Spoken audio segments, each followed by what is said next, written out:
في سنة 63 وفي منطقة اسمها كابادوكيا في تركيا كان في شخصين بيوضبوا في بيتهم. وقتها فكروا انهم يهدوا حيطة علشان يوسعوا الشقة، لكنهم ما كانوش عارفين انها توسع منهم قوي، وان حيطة الشقة مخبية وراها مدينة كبيرة جدا، مدينة مش معروفة لا للناس ولا حتى للدولة. اهي دي بقى اغرب حاجة ممكن الواحد يتوقع يلاقيها وهو بيوضب بيته. قبل ما نبدأ يا ريت نصلي على النبي عليه الصلاة والسلام، واتمنى انكم تساعدوا في انتشار الحكاية.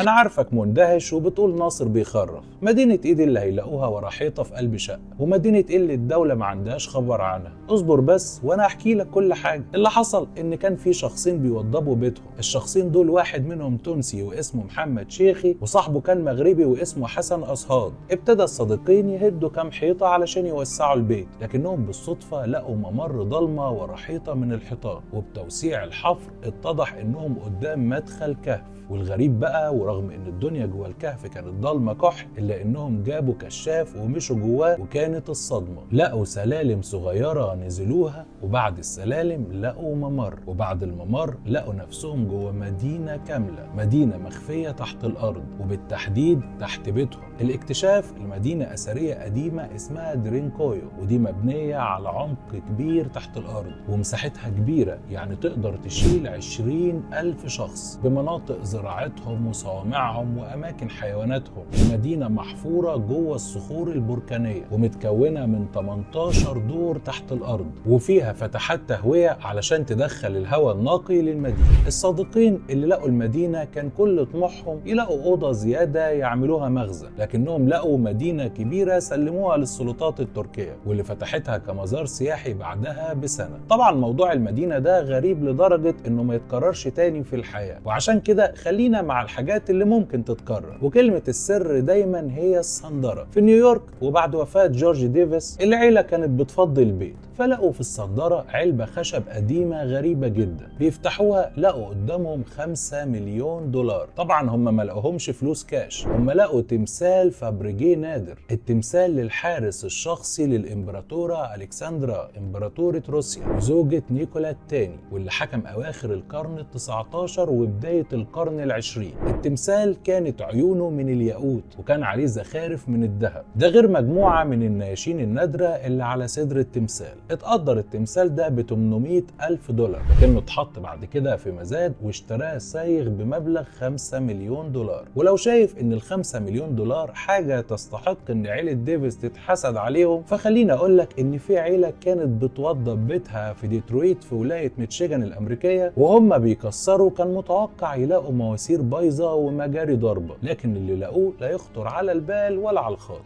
ولاد المحظوظة لقوا ثروة او كنز من الاعمال الفنية واللوحات الأصلية النادرة. لقوا كام لوحة بقى تتوقع كده؟ لقوا 20 لوحة أصلية نادرة لفنانين مشهورين. اللوحات دي اتباعت في المزادات بمبالغ خرافية. انت ممكن تشوف ان الحظ الحلو ان الواحد يلاقي في بيته ثروة زي كده، لكن تقول ايه للي لقاها وهو ماشي؟ يعني لا بيته ولا يعرفه، ودخلوا كمان بالصدفة. وده اللي حصل مع مصور فوتوغرافي اسمه ديف. كان عارف ان في بيت مهجور من زمان في منطقة معينة، وطلعت في دماغه مرة انه يدخل البيت ده وياخد كام صورة، يعني يصور نظام البيت القديم، العفش، النجف، التحف، الحاجات اللي بتلفت نظر الناس. لكنه لما دخل كان قدام مفاجأة غريبة جدا. ديف لقى مرتبة قديمة، لكنه لما جاي يحركها لقى وراها شنطة بتاعة أجهزة منزلية. بيفتح الشنطة لقى جواها 7,000 دولار كانوا ملفوفين ومحطوطين جوه الشنطة، ومكتوب عليهم التواريخ. مش عارف لو حد غير ديف كان هيعمل ايه، لكن ديف قعد يدور على اي اهل لاصحاب البيت لحد ما وصل للحفيده ورجع لها الفلوس. على فكره ممكن الواحد ما يلاقيش فلوس واساتك والكلام ده، لكنه ممكن يلاقي ورقه واحده لكنها تساوي ملايين. وده اللي حصل سنه 89 لما اشترى جامع لوحات امريكاني لوحه من سوق المستعمل. اللوحه كان ثمنها 4 دولار بس، لكنه بطريق الصدفه اكتشف ان في ظهر اللوحه في ثروه كبيره جدا، لانه اكتشف في الظهر اول أول طبعة لإعلان الاستقلال. إعلان الاستقلال كان في حالة جيدة جدا، واتباع ب2.5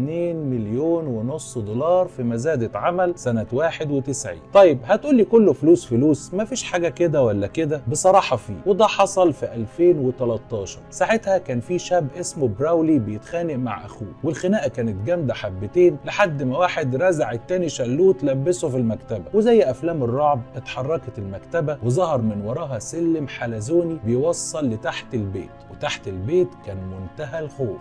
الأخين لقوا مساحة كبيرة مليانة تماثيل غريبة وعرايس بعيون إزاز ومفاتيح قديم وحاجات خارجة من أفلام الرعب القديمة بتاعة الخمسينات. لكن استنى، دي مش كل حاجة، لأن المرعب لسه ما قلتهولكش. الأخين لقوا أكياس فاضية بتاعة حلويات وبقايا أكل وقشر موز طري. ايوه اللي وصل لك صحيح، في حد عايش معاهم في المكان، وده اللي خلاهم يبلغوا البوليس. لكن البوليس معرفش يوصل للشخص اللي بيشاركهم بيتهم، والشخص نفسه مرجعش للمكان تاني، واتقفلت القضية من غير ما يعرفوا هو مين وازاي وامتى وليه. تعال بقى نرجع للسيرة الحلوة زي ما كنا، الفلوس. وفي 2016 في شخص ورث عن اهله بيت في نورماندي الفرنسية، وهو بيوضب في البيت لقى صندوق صفيح ملوش اي 30 لازمة، لكنه لما فتحه لقى كنز كان عبارة عن مجموعة من القطع الذهبية. الموضوع ما وقفش هنا، لانه لما جاب مقاولين يرمموا البيت لقوا الذهب مترشق في كل حتة في البيت. تخيل جمعوا كام قطعة ذهب من حوالين البيت؟ 5000 حتة ذهب، واللي وصلت قيمتها ل4 مليون دولار.